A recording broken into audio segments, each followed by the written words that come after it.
Who invented coffee?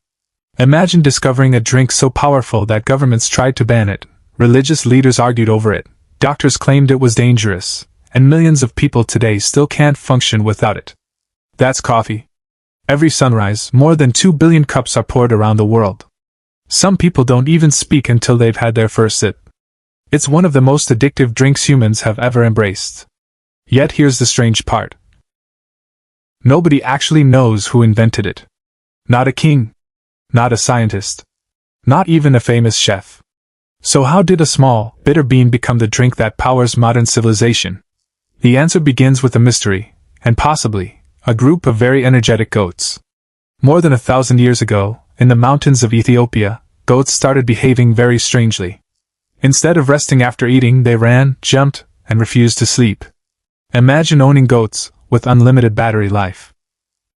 Their confused herder, a young man later known as Kaldi, followed them, only to discover they had been eating bright red berries from a wild shrub. Curious, he tried them too.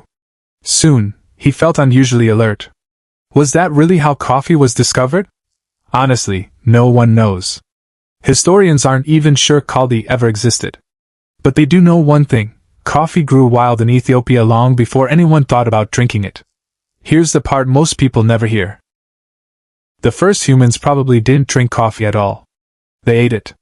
Early communities crushed the berries, mixed them with animal fat, and rolled them into small energy balls. Think of them as prehistoric energy bars, except they probably tasted much worse. Coffee wasn't a morning drink. It was survival food. Then everything changed, not because someone found a better bean, but because someone discovered fire.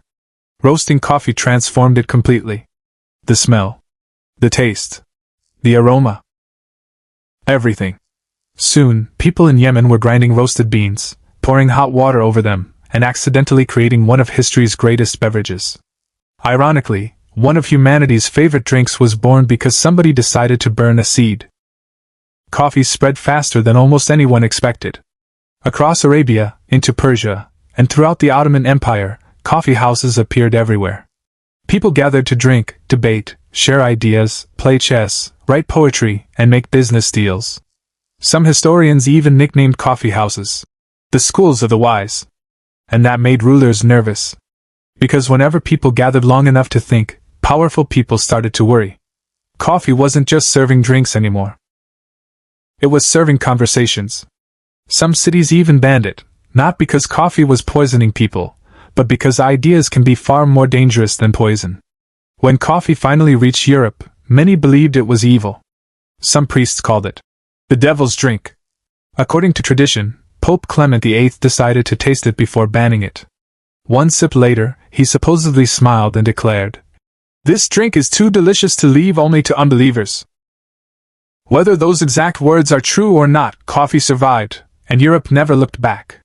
Today, coffee fuels surgeons during overnight operations, helps pilots stay alert, keeps students awake before exams, powers programmers through impossible deadlines, and somehow convinces millions of adults that waking up at 6 in the morning is a perfectly reasonable lifestyle.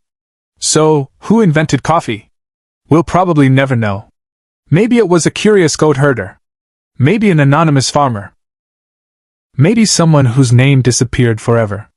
But one thing is certain. The person who first looked at those bitter little beans and wondered, "What happens if I roast these?" didn't just invent a drink. They accidentally invented the world's favorite excuse for not being tired.